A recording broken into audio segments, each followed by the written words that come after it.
Welcome back to my channel. In the first two videos, we have covered the topic challenges which are faced by the salesperson and the skills which are required by the salesperson. So in this, I am going to cover what are the various roles of salesperson.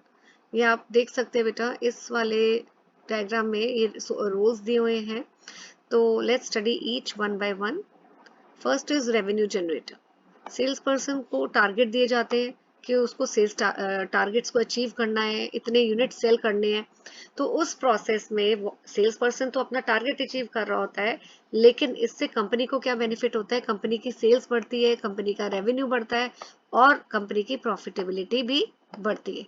तभी sales person को revenue generator बोला गया. then he is also a consultant to the customer. ठीक है, he has to tell the customers about the product, कैसे product को use करना है, product के क्या benefits हैं, और then he also has to gain the confidence of the customer. He has to gain the customer loyalty. Secondly any information any doubt जो customer को है वो कौन रिजॉल्व करता है? वो सेल्स पर्सन ही रिजॉल्व करता है. कई बार कस्टमर नहीं डिसाइड कर पाता उसको क्या चाहिए, उस केस में भी सेल्स पर्सन जो है कस्टमर को हेल्प करता है बाय टेलिंग और providing different varieties of the product. तो he is a consultant to the customer. Image builder, he is also image builder. अब सेल्स पर्सन क्या करता है? वो कंपनी को रिप्रेजेंट कर रहा है, तो जो भी सेल्स पर्सन के एक्शन होते हैं उससे कंपनी को बहुत इम्पैक्ट पड़ता है. Why? Because he is representing the company.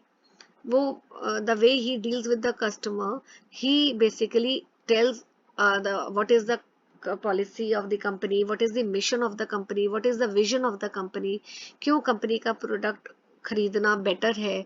ठीक है, इस तरह से उसके एक्शन से अगर if he is very good, very ethical in dealing with the customer, he is not cheating the customer, तो in that case credibility, status और इमेज जो है ऑर्गेनाइजेशन का बिल्ड होता है. ठीक है, अगर वो बहुत फेयर है अपनी डीलिंग में कस्टमर के साथ, उनको चीट नहीं कर रहा है, तो उस केस में कंपनी की रेपुटेशन अच्छी बिल्ड होती है कि the company is basically employing good honest people who are very much fair in dealing, and therefore he is also called as image builder. He is also relationship builder. Why? Because he maintains good relationships. Right. अच्छा, अब इसमें relationships दो तरह के हैं. Short term जिसको हम market exchange बोलते हैं, देन लॉन्ग टर्म रिलेशनशिप जिसको हम फंक्शनल रिलेशनशिप बोलते हैं. शॉर्ट टर्म कौन से होते हैं? वो ट्रांजेक्शन जो take place only for once. जैसे आपने कोई ड्यूरेबल फर्नीचर खरीदा, ठीक है, और इन रिलेशन शॉर्ट टर्म रिलेशनशिप्स को, ट्रांजेक्शन्स को मार्केट एक्सचेंज बोलते हैं. लेकिन जो बिजनेस रिलेशनशिप में वो ट्रांजेक्शन होते हैं जो which are going to last for years, they are called as functional relationship. I am repeating, short term transactions को मार्केट एक्सचेंज बोलते हैं, लॉन्ग टर्म ट्रांजेक्शन्स को फंक्शनल रिलेशनशिप बोलते हैं. और फंक्शनल रिलेशनशिप में आपके आते हैं purchases which are made by government organization etcetera. So these are the role of a salesperson. As far as responsibilities are concerned, this I will be covering in the next video. Thank you.